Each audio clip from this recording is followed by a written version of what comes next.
모세가 눈의 아들 여호수아에게 안수하였으므로 그에게 지혜의 영이 충만하니 이스라엘 자손이 여호와께서 모세에게 명령하신 대로 여호수아의 말을 순종하였더라.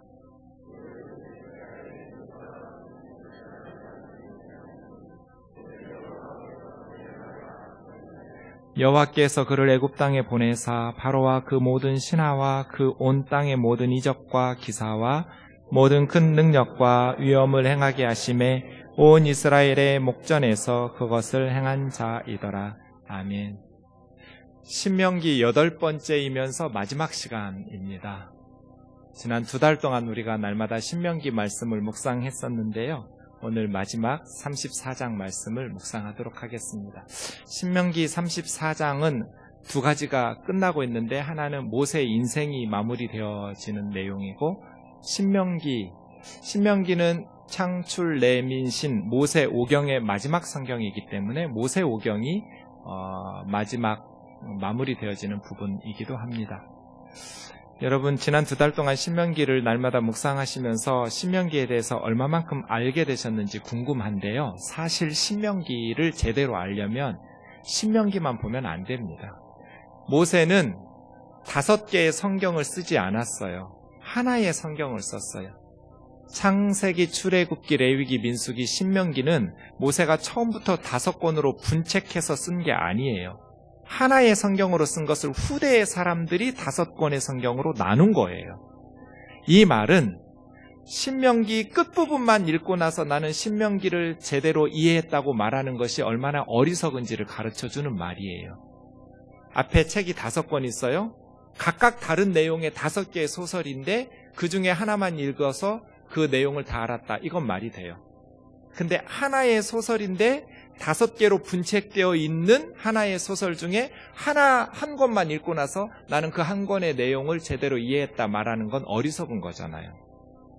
신약 성경에 보면 창세기, 출애굽기, 레위기, 민수기, 신명기 이런 단어 한 번도 못 보셨을 거예요. 그런 단어 없었어요. 5개의 성경으로 나누어져 있지 않았어요. 신약 성경의 모세 오경은 모세의 율법, 모세의 글 이런 식으로 뭉뚱그려서 오경이 하나의 성경으로 표현되고 있지요.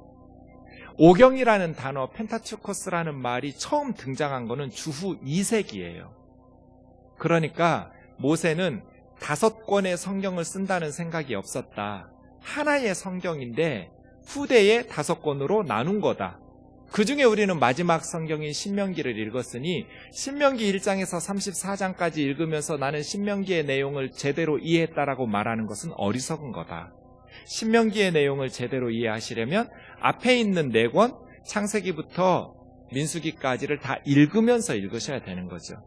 앞에 있는 것들도 마찬가지예요. 창세기만 읽고 나서 창세기 내용 다 이해했다고 말할 수 없어요. 민수기도 마찬가지, 출애굽기, 레위기도 마찬가지예요. 앞뒤에 있는 성경을 다 읽으시면서 그 성경을 읽어야 제대로 내용을 이해할 수 있는 것이지요. 신명기 마찬가지예요. 2달 동안 여러분 신명기 말씀 묵상하셨으니 이제 복습 삼아서 다시 읽으실 때는 창세기부터 신명기까지 읽어보세요. 그러면 새로운 내용들을 파악하게 될 거예요. 신명기를 읽으면서 제가 며칠 동안 그 다음 구절로 넘어가지 못한 구절이 있어요.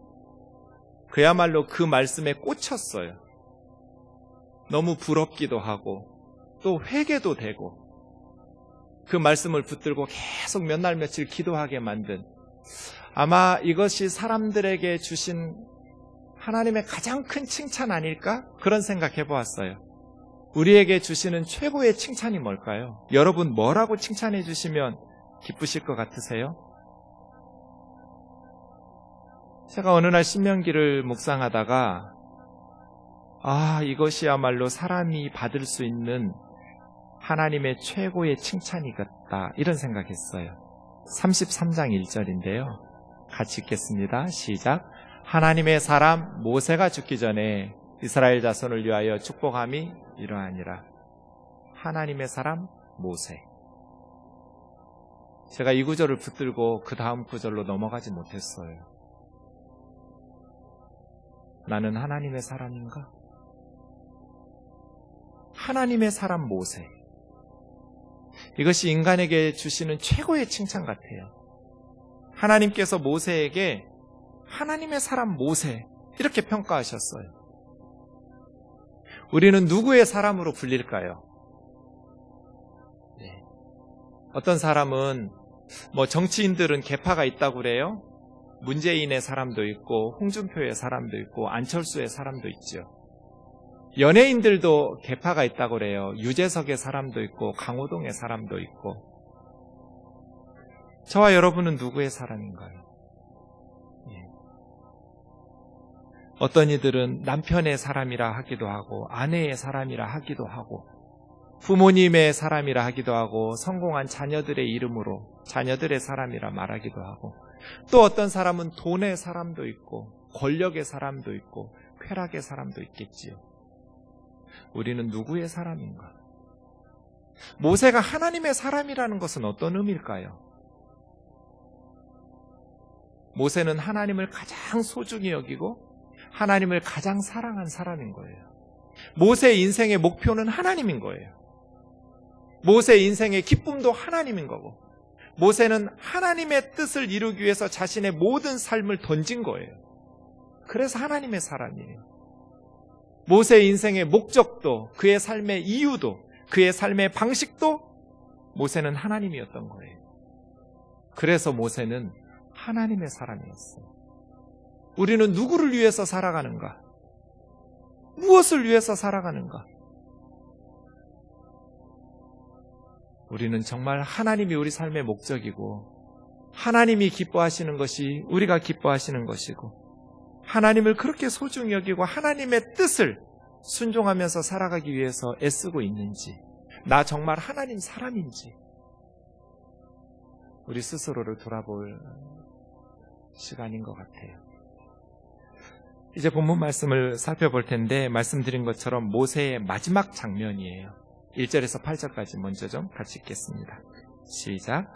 모세가 모압 평지에서 느보산에 올라가 여리고 맞은편 비스가 산꼭대기에 이르매 여호와께서 길르앗 온 땅을 단까지 보이시고 또 온 납달리와 에브라임과 므낫세의 땅과 서해까지의 온 유다 땅과 네겝과 종려나무 성읍 그리고 여리고 골짜기 평지를 소알까지 보이시고 여호와께서 그에게 이르시되 이는 내가 아브람과 이삭과 야곱에게 맹세하여 그의 후손에게 주리라 한 땅이라 내가 내 눈으로 보게 하였거니와 너는 그리로 건너가지 못하리라 하시매 이에 여호와의 종 모세가 여호와의 말씀대로 모압 땅에서 죽어 벳보올 맞은편 모압 땅에 있는 골짜기에 장사되었고 오늘까지 그의 묻힌 곳을 아는 자가 없느니라.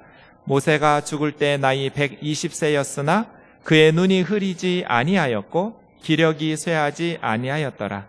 이스라엘 자손이 모압 평지에서 모세를 위하여 애곡하는 기간이 끝나도록 모세를 위하여 30일을 애곡하니라.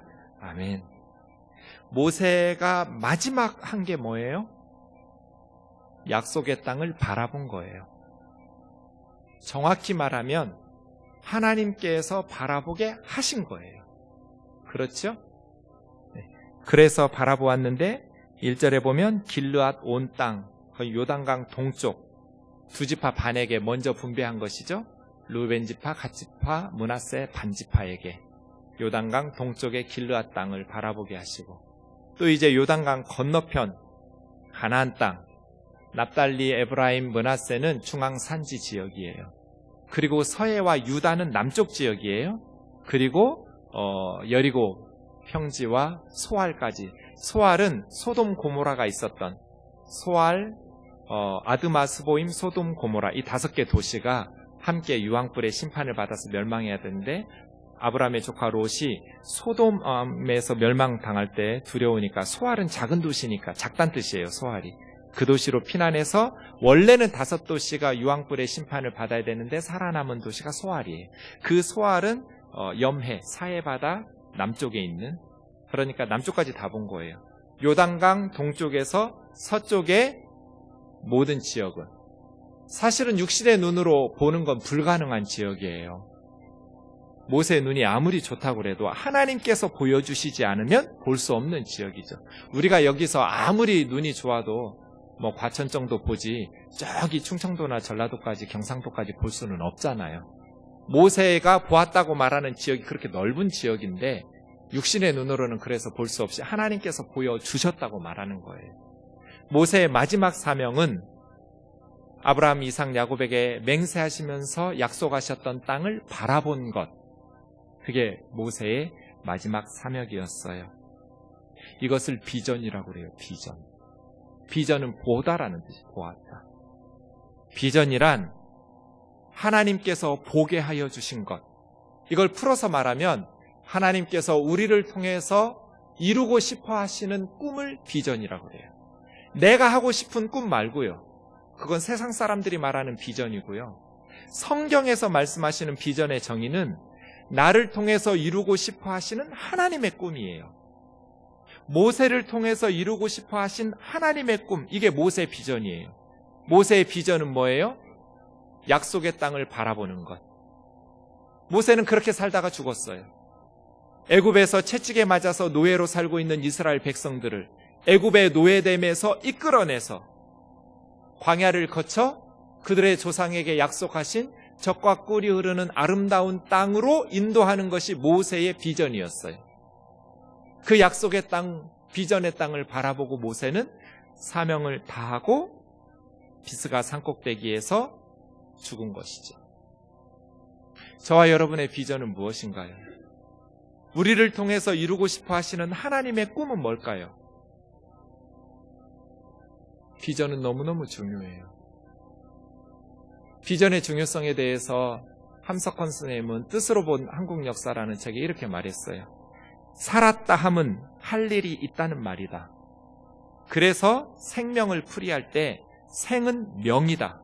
산다는 것은 하나님의 명령을 받드는 것이라는 거예요. 그게 생명이에요. 사명에 믿는 바가 없이는 생존권을 주장할 자격이 없다. 독일의 대문호 괴테가 말한 것처럼 쓸데없는 존재는 죽음의 존재다. 사명을 믿는 바가 없이 생존권을 주장할 자격이 없다는 거예요. 살아있다라는 것은 결국 살아야 될 이유를 안다는 거예요. 그렇지 않고서 아무 이유도 없이 깨달은 것도 없이 그저 살고 싶으니 살겠다고 말하는 것 가지고는 이 힘든 투쟁적인 삶을 살아낼 힘이 없다는 거예요. 살고 싶으면 할 일을 발견해내라. 고난의 역사이지만 그 역사에 의미가 있어야 하고, 사실은 의미 없는 고난은 고난도 없는 것이어서 죽은 삶이라는 거예요. 이게 비전이에요. 왜 살아야 되냔 말이에요. 하나님께서 우리를 세상에 왜 보내셨을까요? 하나님께서 모세는 이스라엘 백성들을 젖과 꿀이 흐르는 가나안 땅으로 인도하는 것, 그래서 마지막까지 가나안 땅 보고 죽게 하셨어요. 그 사명을 모세는 충성스럽게 감당했어요. 우리의 사명은 뭐냐는 거예요. 나는 세상에 왜 태어났는가? 내가 살아야 될 이유가 뭔가? 하나님께서 우리에게 내가 너에게 내일이라는 시간을 왜 줘야 되느냐고 물으면 뭐라고 대답하실래요? 내가 너에게 왜 돈을 줘야 되냐? 내가 너에게 왜 지식을 줘야 되냐? 내가 너에게 왜 시간을 줘야 되냐고 하나님 물으신다면 우린 뭐라고 대답하실래요? 함석헌 선생님은 그거 찾으라는 거예요. 살고 싶으면 살아야 될 이유를 발견하라는 거예요. 살아있다라는 것은 하나님의 명령을 받드는 삶이니까. 생은 명이라. 열심히만 살지 말고 왜 살아야 되는지 그 사명과 비전을 깨달으라는 거예요. 우리 생동 교우들이 그러한 비전 있는 하나님의 사람들 되기를 주의 이름으로 축원합니다. 사명이죠.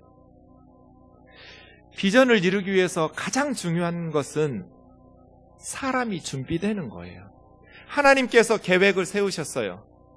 이스라엘 백성들을 이제 그들의 조상에게 약속한 땅으로 인도해야겠다. 이게 하나님의 꿈이에요. 하나님 하시고 싶은 일이에요. 이걸 위해서 가장 중요한 게 뭐예요? 그 일을 이룰 수 있는 사람을 준비하는 거예요. 사람이 준비되는 것.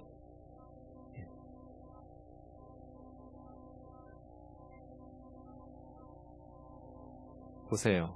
일찍 오신 분들이 앞에서부터 앉으시면 좋겠죠? 네. 그래서 옛날 목사님들이 그렇게 거짓말 하셨나 봐요. 여기가 금자리라고. 다 금자리죠. 예배 드리는 자리는 다 좋은 자리예요. 그런데 늦게 오시는 분들 앉을 자리가 없으니까 일찍 오신 분들은 앞에서부터 앉으시면 좋을 것 같아요. 근데 나는 목에 디스크가 있어서 이렇게 하면 안 된다. 이런 분들은 뒤에 앉으셔야 돼요. 사명, 하나님께서 주신 사명, 그것을 이루기 위한 준비 말이에요. 비전이 무엇인지 아는 것보다 더 중요한 건 준비되는 거예요.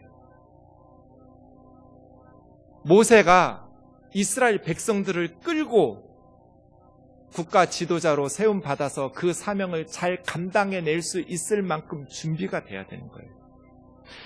모세라는 이름은 마사라는 동사에서 나왔어요. 마사라는 단어는 건져내다예요. 끌어내다, 건져내다. 그래서 모세예요. 물에서 건져낸 사람, 모세. 이 이름 참 슬픈 이름이에요. 이스라엘 역사 가운데 가장 비극적인 시대였어요. 아들이 태어나면 죽여야 되는, 자기 아이를 살려낼 수 없는 그런 역사적 비극적인 상황에서 모세는 태어났어요. 아마 모세의 부모는 임신하고 계속해서 기도했을 것 같아요. 딸 낳으라고. 딸이 태어나면 살지만 아들이 태어나면 죽여야 되니까. 근데 이 녀석이 아들로 태어난 거예요.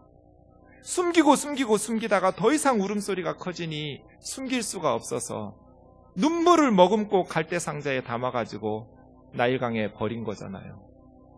그때 공주가 건져내서 모세예요. 참 슬픈 이름이에요. 히브리 아이구나.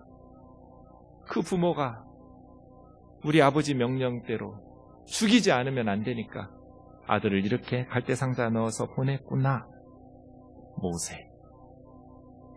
그런 모세의 인생이 하나님의 비전을 가지고 시작될 때 이미 이스라엘 백성들은 가장 절망적이었어요. 이보다 더 절망적일 수가 없어요, 역사 가운데. 근데 모세라는 한 사람이 준비될 때까지 80년 동안 이스라엘은 채찍에 맞으면서 노예로 고통을 받았어요. 사람의 준비가 이렇게 중요해요. 하나님의 일은, 하나님의 꿈은 그 꿈을 이룰 수 있는 사람이 준비될 때까지 기다려지는 거예요. 모세라는 한 사람이 준비될 때까지 이스라엘 백성은 80년 더 절망적인 역사를 살아내는 거죠. 준비 말이에요. 모세의 120년의 인생을 3등분으로 나눌 수 있어요. 처음 40년은 이집트 왕궁에서 최고의 교육을 받았어요. 당시 세상에서 제공할 수 있는 가장 좋은 최상의 교육을 받았지요. 모세가 거기서 준비되었어요. 게으르게 공부 안 하고 빈둥거렸다면 모세는 민족의 지도자가 안 됐을 거예요. 그런 방대한 모세오경이라는 성경을 쓸 수 있는 실력이 없었을 거예요. 모세가 아무런 준비도 안 됐는데 하나님께서 모세 쓰신 게 아니에요. 모세가 준비된 사람이에요. 그래서 하나님께서 쓰신 거예요.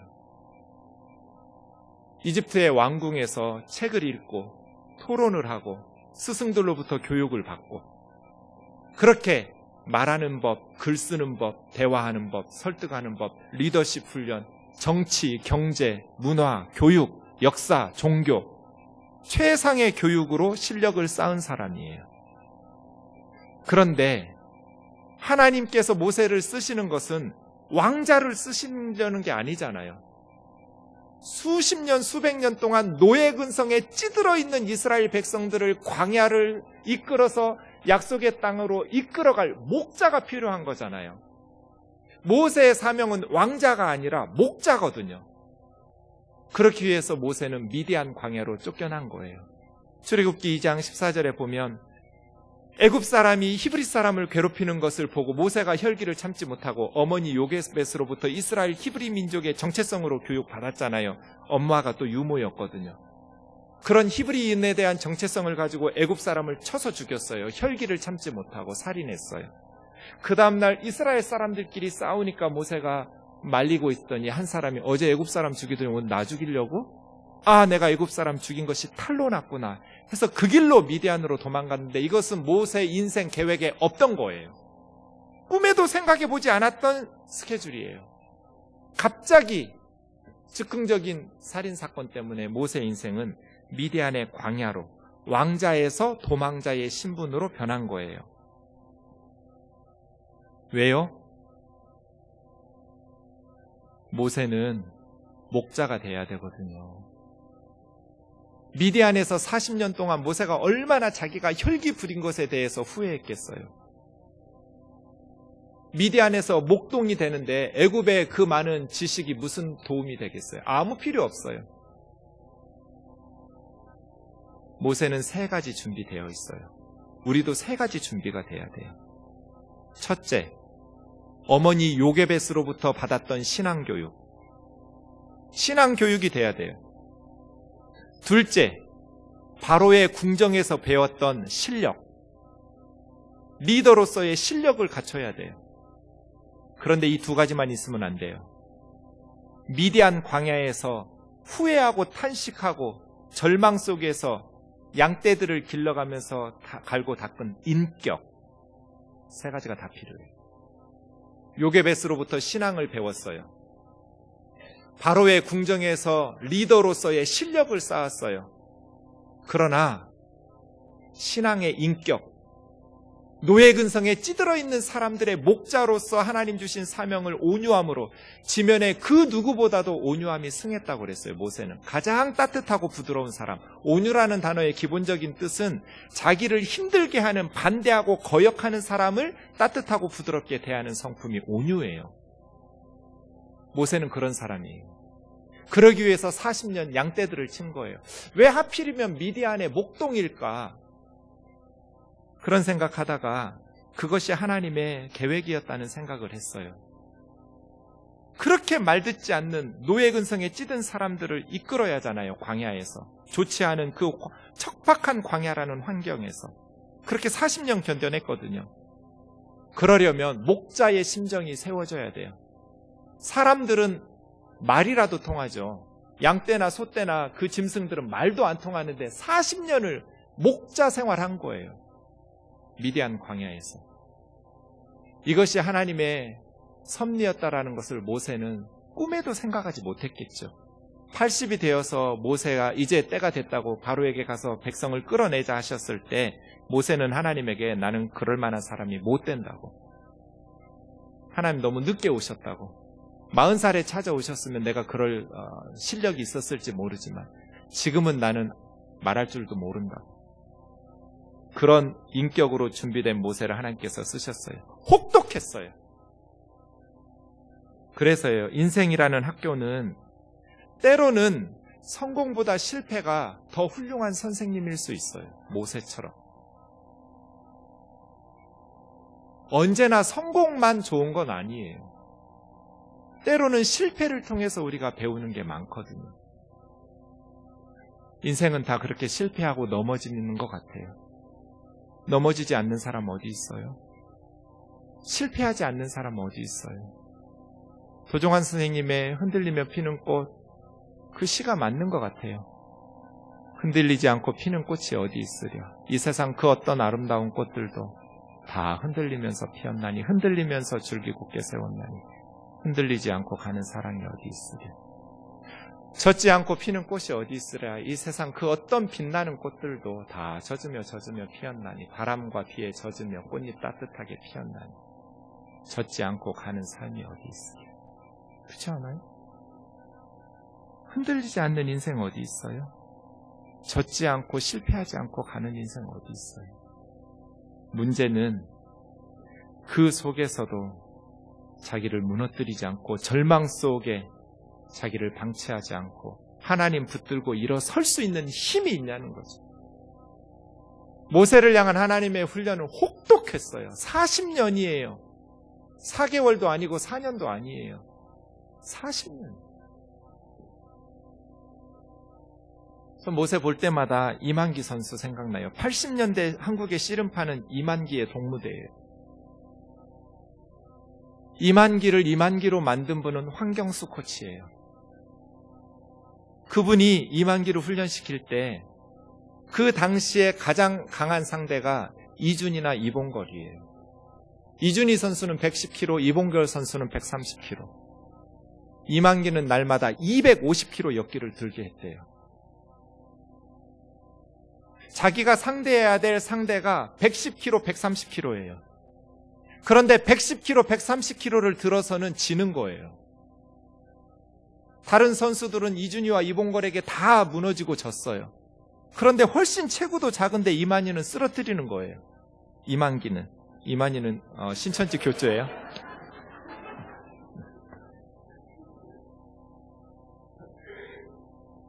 날마다 250kg를 드니까 110kg, 130kg 사람을 쓰러뜨릴 수 있는 거죠. 이런 걸 훈련이라고 그래요. 훈련. 저와 여러분의 훈련이 혹독하다면, 제가 확신하기로는 모세가 미디안에서 40년 훈련받지 않고 대충 4년, 한 10여 년 훈련 받았다면 그 노예 근성에 찌든 이스라엘 백성들을 인내하면서 참고 40년 광야를 인도하지 못했을 거예요. 혹독한 훈련이에요. 250kg 든 거예요, 날마다. 하나님께서 우리를 사랑하지 않으시는 것이 아니라 우리에게 꿈과 비전이 있는 거죠. 훈련이 혹독하다면 사명이 더 중요한 거예요. 기대가 더 높은 거지요. 어제 축구 보셨죠? 왜 축구를 주일 새벽에 해서 목사한테 못 보게 하는 거예요? 전 못 봤어요, 주일 때문에. 정말 보고 싶었어요. 아침에 눈 뜨자마자 확인했더니 졌더라고요. 2002 월드컵 때 예선에서 떨어진 팀들은 이태원에서 쇼핑했어요. 결승까지 올라간 팀들은 쇼핑할 시간이 어디 있어요. 입에서 단내나게 운동장에서 훈련했죠. 마지막까지 훈련하는, 최고의 훈련하는 사람들은 그만큼 기대가 있고 사명이 있는 거예요. 저와 여러분의 인생이 어려서부터 쉽지 않았다면, 그리고 지금도 늘 실패하고 미디안 광야처럼 언제 끝날지 모르는, 언제 하나님께서 쨍하고 해뜰 날 주실지 모르는 혹독한 시련의 시간들을 통과해내고 있으시다면, 겪어가고 있으시다면, 하나님이 우리를 사랑하지 않으셔서가 아니고 그만큼 하나님께서 우리에게 기대하시는 바가 큰 거예요. 우리를 통해서 이루어낼 사명이 그만큼 중요한 거예요. 반드시 그걸 실패하면 안 되니까 250kg씩 들게 해야 되는 거예요. 모세 말이에요. 사랑하는 형제 자매 여러분, 어떤 상황 속에서도 포기하지 말고 우리의 실력을 길러갈 수 있기를 원합니다. 실력은 언제나 세 가지 방향으로라는 것을 기억하세요. 영적인, 신앙적인 훈련, 내 분야에서 감당해낼 수 있는 실력, 그리고 인격. 세 가지 분야에서 준비돼야 돼요. 우리가 준비되지 못하면 하나님께서 아무리 북한의 문을 열고 북한에 죽어가는 영혼들을 맡기고 싶으셔도 복음의 문을 열 수가 없어요. 빨리 남쪽의 교회들이 준비가 돼야 돼요. 저 북녘의 동포들까지 책임질 수 있는 건강한 교회들이 세워져야 돼요. 세상 사람들에게 교회가 역사의 희망이라고 칭찬받을 수 있는 공동체들이 세워져야 돼요. 그래야 하나님께서 북녘을 안심하고 문을 여실 수 있어요. 지금 이 모습대로 북한의 문이 열리면 그 순수한 지하교회 성도들 다 돈으로 타락시킬 것 같아요. 하나님께서 불안하셔서 문을 못 여시는 거잖아요. 사랑하는 형제 자매 여러분, 우리 생동교회가 하나님의 사람들로 준비되어서 하나님의 꿈을 마음껏 펼칠 수 있는 공동체로 혹독한 훈련들을 통과해내고 준비될 수 있기를 주의 이름으로 축원합니다. 교회에서 징징대지 마세요. 여기는 심리치료기관이 아니에요. 훈련하는 곳이에요. 사랑받고 위로받고 격려받고 조금만 힘들어도 상처받고, 상처 그거 뭐가 좋은 거라고 받고 그래요. 노 땡큐 하고 반사시키면 되지. 상처 없는 교회가 어디 있어요? 지상에 완전한 교회는 하나도 없어요. 완전한 부모가 어디 있어요? 문제 없는 집이 어디가 있어요? 다 지상의 교회는, 지상의 가정은, 지상의 나라는 문제 있죠. 완벽한 부모가 어디 있어요? 다 완전하지 않아요. 문제는 내가 그것을 이겨낼 수 있는 훈련이 되어 있냐는 거예요. 내 영성이, 내 말씀과 기도와 성령의 충만함이 이 힘든 고난의 삶을 이겨낼 수 있는 에너지가 있냐는 거예요. 남이 문제가 아니고 부모가 문제나 목사가 문제가 아니고 내가 그것을 견뎌내면서 변화시킬 수 있는 힘이 있냐는 거예요. 그래서 교회는 우리의 신앙과 인격을 갈고 닦는 훈련소예요. 초신자 때는 격려받고 위로받아야죠. 그러나 이제 신앙이 점점 5년, 10년 지나가면 교회를 통해서 내가 훈련이 돼야 되고, 교회에서 상처받는 건 너무나 당연한 일이죠. 허물 많은 사람들이 모인 곳이 교회인데 어떻게 상처를 안 받아요? 때로는 사랑과 위로와 격려도 받지만 때로는 상처와 실망도 당연히 느끼죠. 지상에 완전한 교회는 하나도 없어요. 그래서요, 사랑하는 형제 자매 여러분, 우리가 모세처럼 하나님의 뜻을 이루는 비전을 감당하는 하나님의 사람이 되려면 여러 분야에서 혹독한 훈련들이 있어야 돼요. 그러한 훈련들을 통해서 모세처럼 하나님의 꿈을 이루어가는 저와 여러분 되기를 주의 이름으로 축원합니다. 대충 훈련받으면 안 돼요. 모세가 대충 훈련받았으면 성경 쓸 실력 안 돼요. 모세가 대충 훈련받았으면 벌써 포기하고 도망갔을 거예요. 40년 동안 목자로서 그들을 이끌어낼 수 없어요. 250kg씩 들었기 때문에 모세는 마지막 120살까지 사명을 다했어요. 하나님께서 그의 눈이 흐리지 않고 그의 기력이 쇠하지 않았대요. 우리 권사님들 이런 은혜가 있기를 원해요.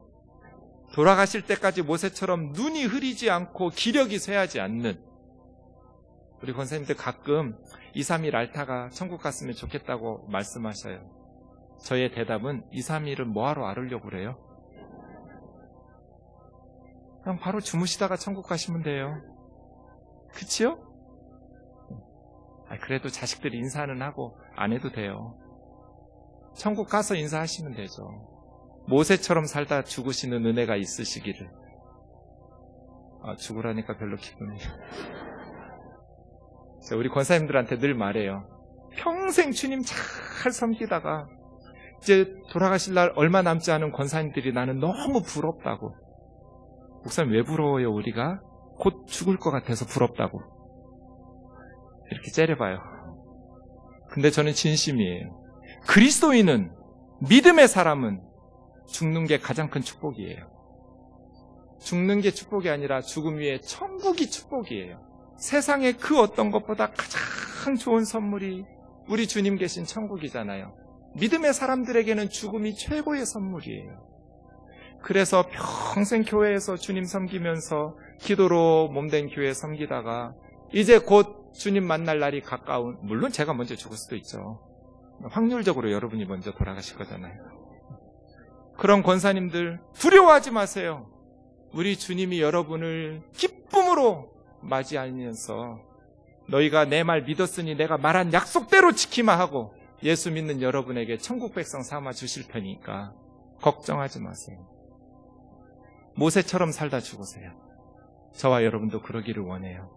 하나님이 주신 사명, 악하고 게으른 종이라고 책망받았던 한 달란트처럼 살지 말고 착하고 충성된 종이라고 그렇게 하나님 앞에 칭찬받는 삶을 살다가 주님 부르시는 그날 우리 모두가 비스가 산꼭대기에 있거든요. 마지막 숨을 거두는 그 순간 주님 앞에 나아가서 주님 앞에 영광스럽게 제외할 수 있기를 원합니다. 9절에서 12절 읽죠. 같이 읽겠습니다. 시작. 모세가 눈의 아들 여호수아에게 안수하였으므로 그에게 지혜의 영이 충만하니 이스라엘 자손이 여호와께서 모세에게 명령하신 대로 여호수아의 말을 순종하였더라. 그 후에 이스라엘에 모세와 같은 선지자가 일어나지 못하였나니 모세는 여호와께서 대면하여 하시던 자요 여호와께서 그를 애굽 땅에 보내사 바로와 그 모든 신하와 그 온 땅의 모든 이적과 기사와 모든 큰 권능과 위엄을 행하게 하시매 온 이스라엘의 목전에서 그것을 행한 자이더라. 이게 신명기 끝이에요. 모세의 마지막 약속의 땅을 바라보고 죽기 전에, 그 전에 한 일이 여호수아에게 안수해서 지혜의 영으로 충만하게 한 것. 여호수아서 1장 1절 보시면 그리고 있었다 이렇게 시작돼요. 와 예히. 우리 한글 성경에는 저게 생략됐어요. 번역이 안 됐어요. 근데 여호수아서의 첫 단어는 그리고 있었다예요. 그리고로 시작돼요. 그리고라는 접속사로. 무슨 뜻이에요? 모세는 죽었지만 하나님의 나라는 있었어요. 모세는 오늘 말씀하신 것처럼 그 후에는 모세 같은 선지자가 일어나지 못했다고 그랬어요. 10절에. 이렇게 훌륭한 모세 같은 사람도 그 다음 후세대까지 사역을 할 수 없어요. 자기 구간 달리고 죽는 거예요. 그 다음 세대는 여호수아에게 바톤을 넘겨줘야 되는 거예요. 모세는 죽을 때 무덤이 어딘지 하나님께서 가르치시지도 않으셨어요. 남기지도 않으셨어요. 요단강에 들어가서 모세 죽은 무덤이 남아 있었다면 이스라엘 백성들은 계속 거기를 관광지로 삼을 뿐 아니라 우상 숭배지로 삼았을 수도 있어요. 그래서 아예 모세의 무덤조차 하나님께서는 제거하시고 사명에 집중해야 돼요. 사랑하는 형제 자매 여러분, 모세가 여호수아를 준비한 것처럼 우리도 그렇게 다음 세대들을 준비하는 교회가 되기를 주의 이름으로 축원합니다. 세 가지 면에서 준비시켜야 돼요. 신앙, 자기 분야의 실력, 인격. 그래서는 교회에서 빈둥거리고 노는 청년들이나 학생들 보면 화가 나요. 믿지 않는 세상 아이들은 공부하고 실력을 기르고 있을 때 교회 다니는 아이들이 이렇게 시간을 낭비하는 게 싫어요.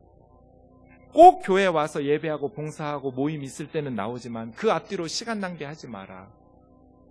기다리는 시간이 있으면 책을 가져와서 읽든지 실력을 길러가면서 하나님께서 너에게 주신 사명을 이룰 수 있는 사람이 되라. 다음 세대가 준비돼야 하잖아요. 다음 세대가 말이에요. 그래서예요. 이것은 우리가 빨리 준비해야 돼요. 우리가 죽으면 끝이 아니에요. 리더의 마지막 사명은 여호수아를 준비해서 안수해서 넘기는 거예요.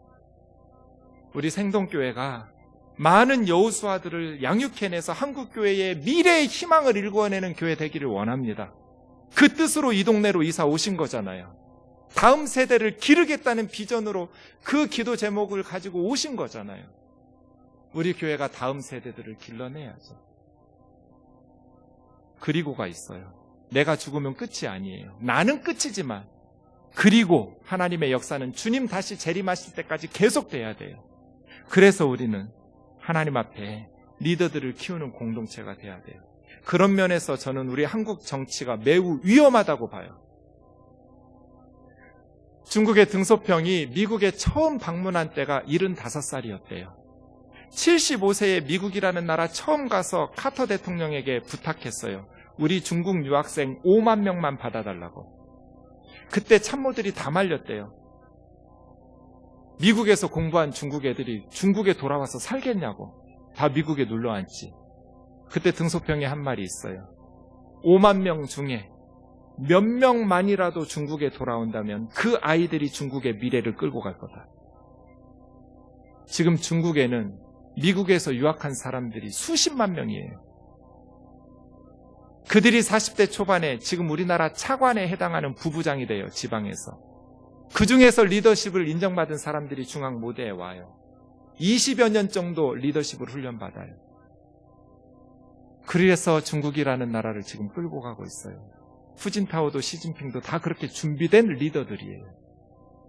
우리처럼 인기 투표하듯이 정치 지도자를 뽑으면 그 공동체는 위험해요. 교회도 마찬가지예요. 지도자는 태어나는 게 아니에요. 훈련되고 양육되는 거예요.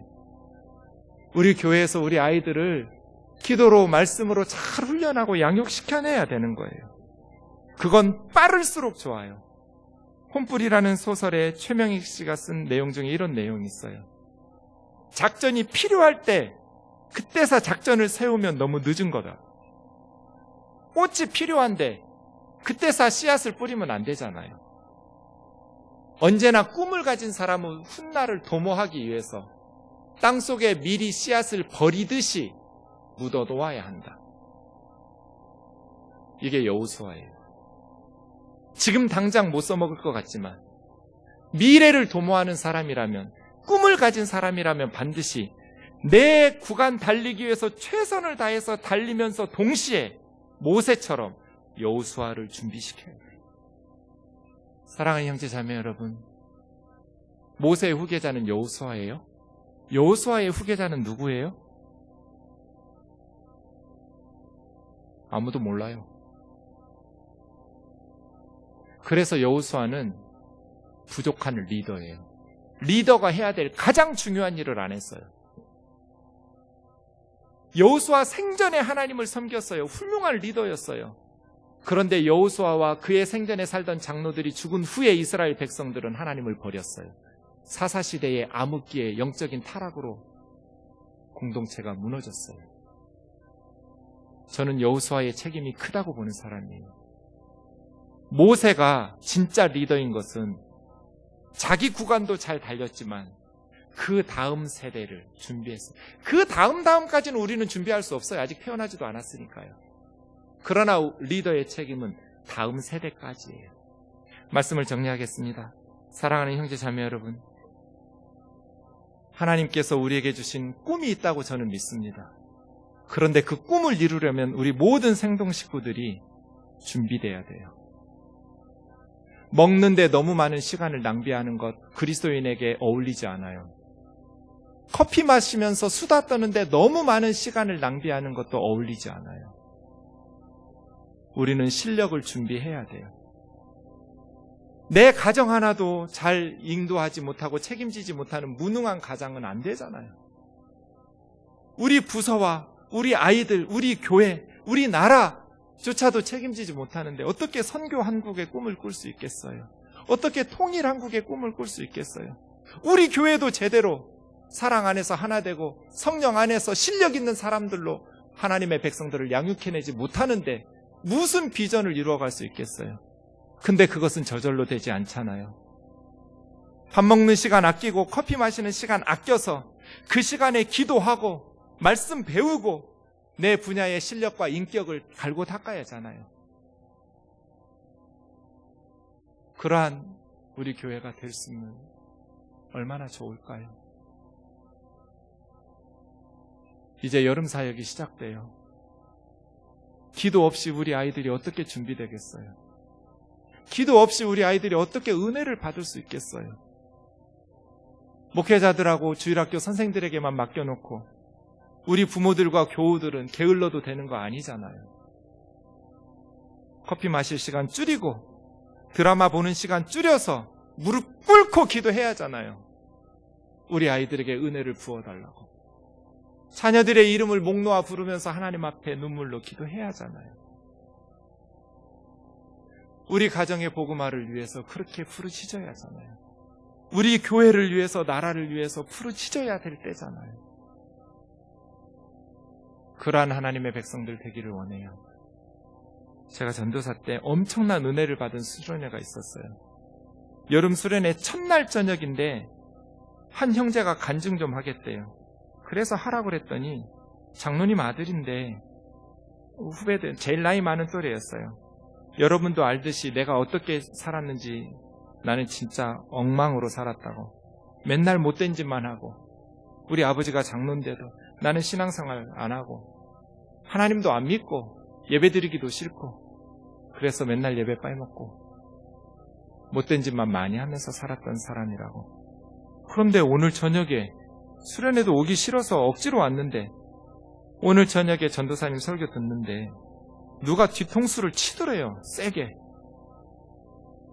그래가지고 어떤 놈인가 하고 뒤를 돌아봤는데 아무도 없더래요. 그리고 놀랬어요. 설교를 들으면서 하나님께서 자기 뒤통수를 쳤다는 걸 깨달았대요. 고백을 했어요. 나 이제부터 술 끊고 담배 끊고 나 진짜 제대로 하나님 믿기 시작해 볼 거라고. 지금까지 그렇게 잘 믿는 집사가 됐어요. 저는 제가 설교를 잘했다고 생각했어요. 근데 그 착각이 2주를 넘기지 못했어요. 얼마 후에 주일에 교회에서 한 여집사님을 만났어요. 남편 없이 혼자 사는 여집사님이에요. 이 여집사님이 1년 내내 일하면서 사는데 1년에 딱 한 번 있는 여름 휴가를 그 우리 청년부 수련회 일정에 맞춰서 얻었어요, 회사에. 그리고 아들을 청년부 수련회 보내놓고 그 청년부 수련회 일정표 가지고 기도원에 가서 2박 3일 동안 금식 기도했어요, 그 더운 여름날. 시간표 시간마다 청년부 수련회 시간표 놓고 이 엄마가 하나님 앞에 기도원에서 금식 기도하면서 2박 3일 휴가를 다 쓴 거예요. 제가 너무 부끄러웠어요. 내가 설교 잘해서 된 게 아니었구나. 이 엄마 때문이었구나.